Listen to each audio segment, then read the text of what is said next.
you're moving to Vancouver, Washington in 2026, there are 5 neighborhoods I'm going to beg you to avoid. And I'm not talking about, oh, the schools aren't great, avoid. I'm talking about you will regret this purchase in 6 months, avoid. I'm Jamie.meushaw. I've been selling real estate in Vancouver for 30 years, and I've been helping buyers and sellers buy and sell homes here in the Southwest Washington and Portland metro area. And I've watched buyers drop a substantial amount of money in areas that they would have never bought in if somebody would have guided them through those neighborhoods. So that's what this video is. No sugarcoating, no every neighborhood has its charm, just the 5 areas where I'd personally tell my own family, keep scrolling, let's get into it. So these areas are not listed in any particular order, but they're all gonna kind of have a common theme because they're pretty much interconnected. And the first area that I'm gonna talk about is Rose Village. Rose Village is located just south of SR 500 and just east of I-5. It's known as the Alphabet Streets. And what you're gonna find in Rose Village essentially is that you have a lot of older, what is considered starter style homes. They're gonna be lower in price. It is conveniently located for a lot of the spillover of homelessness from the Portland area because it is right there on that corridor where they can easily access going back and forth over the bridge. And one of the things about Rose Village, in addition to that, is that you have a high rental percentage throughout that area. And so even though it's intermixed with a lot of homeowners, you tend to see, because it's a lot of lower income in that area, there's not a lot of pride of ownership. And so you have a lot of intermittent of homeowners with rentals where you see a ton of the rentals that don't really care about taking care of the property, almost that quotation mark slumlord area, where you have people that may own a lot of properties and don't really care how the homes look because they've owned them for so long that really at this point they're just getting a lot of rent for based off of what they've bought them from a long time ago. And even though you might hear or see that those areas are starting to get cleaned up a bit, they're really not at this point because they haven't really controlled the crime or the homelessness in those areas. So the gentrification that's happened in basically direct downtown Vancouver is kind of pushing the homelessness out away from those areas direct in downtown and pushing it to the other portions that surround downtown Vancouver. And basically what you're seeing is because that is happening, the crime is increasing.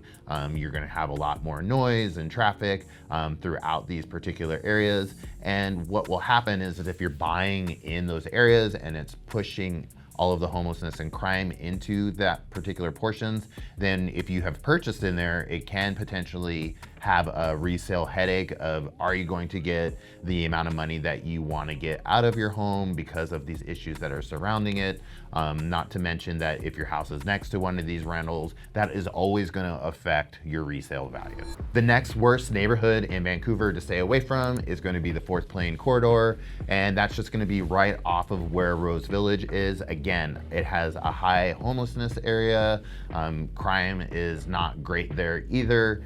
You have a ton of rentals through that area as well. And what happens is that you're gonna have a lot of realtors that are gonna take you to these particular areas because you know, they're selling downtown, but they're not direct in downtown, even though it is gonna be more affordable than in the direct downtown area. What you're finding is that, you know, all of these things that we kind of talked about that are interconnected are going to flow right through that 4th Plain corridor. It's high rentals. You have a lot of apartments through there. Again, it is going to be a low income area to where even though you're going to find homes that are going to be more affordable in there, it may not be the best investment for you long term because of all these factors that you're seeing happening right through that 4th Plain corridor. Additionally, on the 4th Plain corridor, you have a lot of commercial spaces. So traveling in and out of that particular area is not going to be the easiest because of the traffic flow through there, and you're seeing a lot of increases in those commercial spaces, specifically car dealerships that are down through there. So if you're trying to commute, it may not be the best area to actually live in, even though it is located close to I-5 and SR 500. Real quick, if you're watching this and you're actually planning a move to Vancouver, Camas, or Portland, I have a free newsletter in the description below, or if you need more personal help, you can book a call with me at any time. So number 3, worst neighborhood in Vancouver is gonna be Fruit Valley. Fruit Valley is known for high industrial area and train tracks. Again, these are gonna be areas that you're gonna see a lot of homeless that are going to congregate towards, plus you're going to have high noise from those industrial businesses and the train tracks that are running through there. A lot of times you will see that agents or realtors will say, oh, this is close to to Philida, which is a substantially nicer area than Fruit Valley, which Philida is not Fruit Valley. They're two completely different areas, and so you need to be really conscious of that when you're looking to buy a home.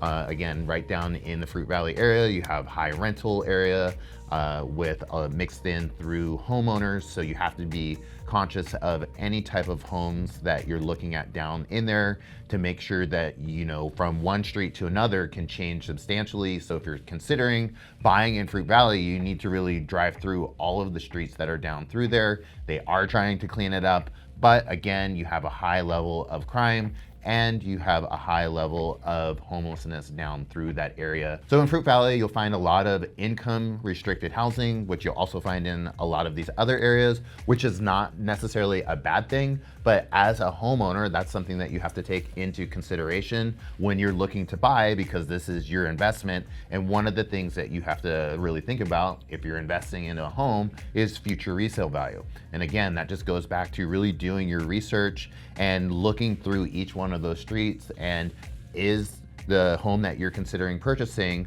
how is it compared to the next street over, and does it look like it's starting to be cleaned up, or is it heading in the opposite direction of becoming another one of those worst neighborhoods in Vancouver. Worst neighborhood number 4 in Vancouver is going to be Hazel. And when you're thinking about Hazel, you really need to be thinking about the 78th Street exit to the 99th Street exit. And when you're looking at Hazel, one of the first things that you really are going to look at is going to be the traffic flow through there, because it's so condensed with a ton of businesses right in that area. Additionally, you have a ton of apartment complexes. Your traffic is not going to be best through those particular spaces. And really what that comes down to, again, is, I know that I'm beating a dead horse, but it's not the sexy areas that you are being sold on. It's not Philida, it's not Salmon Creek, it's not going to be connected to the good schools. You're just outside of those areas, and again, it's right in that corridor of convenience of I-5, and because of that convenience, again, you really have the homelessness that travels right through that area. And again, the housing right through there is going to be affordable, and you do have some great pockets of neighborhoods in Hazel, and I don't want to discount that by any means, but when you all go to look at those pockets, you really have to focus on what is surrounding them and how you get in and out of there, and how that is going to affect your future resale value, because this is your investment and this is a home that you're buying, and how long are you going to live there, and how long will it take to improve that area around those pockets that you may be considering in Hazel. The other thing when I'm talking about Hazel that specifically that I look at is that there's not any real room for improvement, because all of the land has been built on there.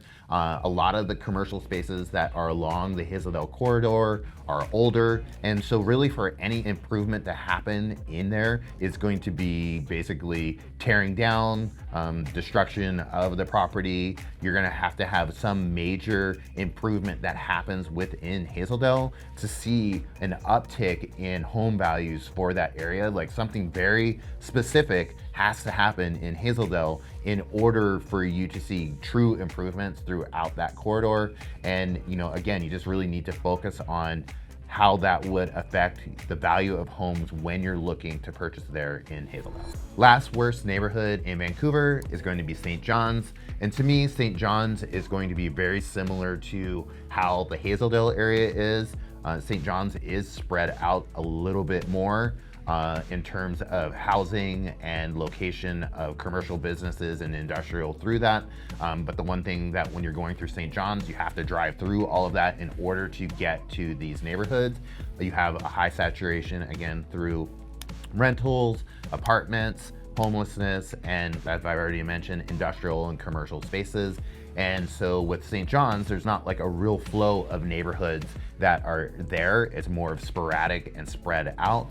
And the key thing about the St. John's area is that because of the low income in that particular area, in the industrial and commercial areas, is that you're not going to see a true like rise in values in that area, because it's really similar to Hazel. Something specific is going to have to happen in order for those home prices to jump up. There is room for improvement there because there is a lot of vacant land that is throughout the St. John's area still, but it has zoning for commercial and industrial areas. And there is land there for residential, but the likelihood is that if you're gonna see residential built there, it's going to be very high density. And what I've seen from other areas that have high density infill, where they try to put as many homes as they can, is that the first 1 or 2 years is going to be homeowners, and then after that second or third year mark, then they quickly turn into rentals, because a lot of times those new construction neighborhoods that are high density, they're kind of affordable when you first purchase them, but then you see that those people that have bought those properties are going to turn them into rentals because of the rental that income that they can get from those areas, because it's new construction and conveniently located to I-5 and SR 500 for location. And again, you're not in those great areas like Salmon Creek and Philida, and you start to find a little bit better areas to the northeast of St. John's, and that's what you're kind of getting sold on, is the affordability there. But you have to really look at the other factors when you're looking to purchase in St. John's, which is very similar to the Hazel area. Look, I made this video because I'd rather you be a little bit mad at me now than 2 years from now, where you've spent a substantial amount of money and cannot recoup that funds that you put into your property because you weren't aware of what was going around in those neighborhoods that you were considering, because you were sold on the fact that they are located next to these other great areas. Vancouver is an incredible place to live. There are some unbelievable neighborhoods here. I just want you to be educated about these neighborhoods before you make this investment, which is typically the biggest investment of your life. You just have to know where to look and where not to look. If you're considering a move to Vancouver, Canis, or the Portland area, and you have questions about any of these neighborhoods or other neighborhoods around, I'd love to be a resource for you. If you'd like to book a call with me, the link is below. I'm Jamie Meushaw with Jamie Meushaw Real Estate, and we'll see you on the next one.